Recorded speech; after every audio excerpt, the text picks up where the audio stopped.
All right, guys, welcome to another edition of Chat with Charlie. And my co-host is Dr. P. What's going on, Charlie? Yeah. Nothing much, guys. What's up? Breathe, Charlie. I agree 100%. Let me just be clear here. He does not agree with everything I say. Not everything. Hey, Charlie, it's time for your one-on-one. I do it for fun. Fun? No lollygag. We are in the people business. Have to have the right person. The game is not over. Because I want to beat everybody. I just want to be me. Chat with Charlie and Paulette. Yay!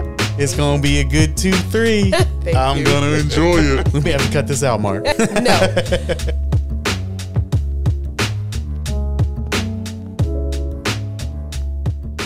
All right, guys, welcome to another edition of Chat with Charlie. And unfortunately, my lovely co-host, Dr. Paulette Thomas Collins, is not here.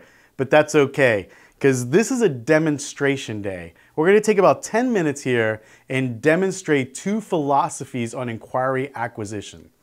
The first philosophy is used by many. For 20, 30 years, I was trained by this, and it's basically, if you think of fishing, casting this huge net out there, netting anything and everything you can, and bringing that net of stuff back to your sales force. The second philosophy on acquisition is less inquiries. So not even necessarily a net. It's almost like, if you could say, spearfishing in a way, although it's somewhere between net and spearfishing, whatever that middle section would be, where you target. You target what you want. If you want tuna, that's all you target is tuna, and bring them back to your sales force so they can gain a better yield from it or a better conversion from it. I subscribe to the second philosophy, and there's two reasons why. The first reason is it opens up the margins very well. Your acquisition costs are down.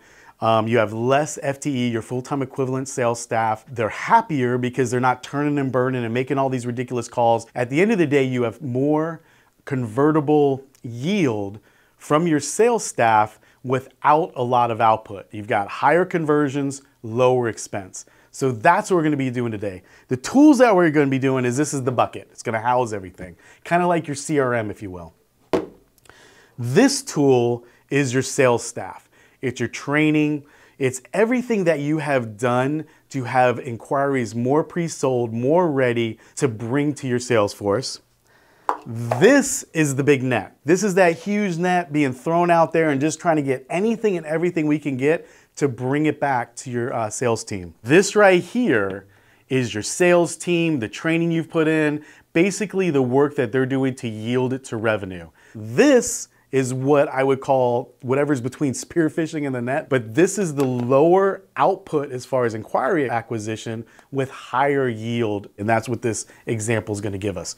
So again, this is the inquiry purchase plan in the first philosophy. So as you can see, this right here yielded this much water. We're going to use a little bit of food coloring to make sure I put a stamp on this. Right there is more the traditional way that marketers buy inquiries, cast this big net, and this is the revenue that we get from the acquisition plan.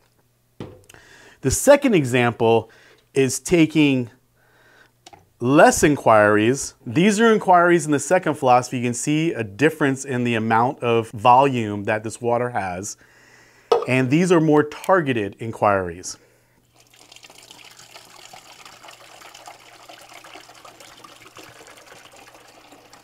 If I take this off and use some different food coloring, you can see the yield is different.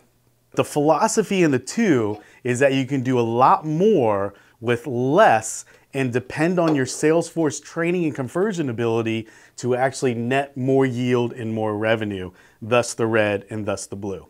We do not subscribe to the blue, and the reason why we do that is because we want to have higher revenue, bigger margins, and less expense through acquisition cost.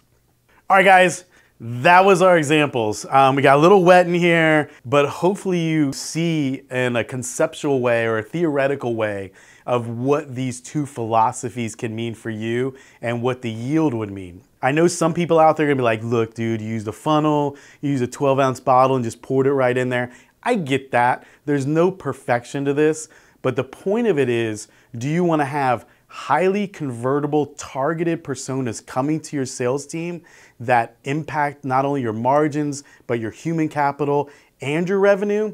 Or do you want to just cast a huge net and hope within that net has the majority of the things that will yield you revenue and items like that?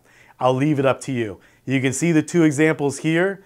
This one netted out, how this one netted out, and you make your decision. For me, I want that color red all day, every day. Spend less, convert more. That's your example. This was Chat with Charlie.